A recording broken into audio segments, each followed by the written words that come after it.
দেখুন বন্ধুরা, আজকে আমি মাছের মাথা দিয়ে পুঁই শাক আলুর তরকারি বানালাম। প্রথমে আমি কড়াই চাপিয়ে সর্ষের তেল দিয়ে দিলাম। এর মধ্যে মাছের মাথাগুলো ভালো করে ভেজে নিলাম। মাছের মাথা লাল করে ভেজে তুলে নিলাম। এদিকে কড়াইতে সর্ষের তেল এবং এর মধ্যে পাঁচফোড়ন দিয়ে দিলাম। এর মধ্যে সবজিগুলো আগে থেকে কেটে ধুয়ে রেখে দিয়েছিলাম দিয়ে দিলাম। ভালো করে নেড়ে চেড়ে নুন হলুদ মিষ্টি দিয়ে দিলাম। এর মধ্যে একটু ভাজা জিরের গুঁড়ো দিয়ে দিয়েছি, একটু আদা বাটা। তারপরে আমি ভালো করে ভেজে সবজিটাকে জল দিয়ে চাপা ঢাকা দিয়ে রান্না করলাম। মাছের মাথাগুলো দিয়ে দিলাম, নেড়ে চেড়ে মাখো মাখো করে নামালাম।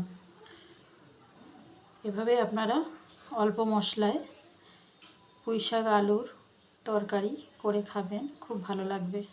চ্যানেলের পাশে থাকবেন। সবাইকে ধন্যবাদ।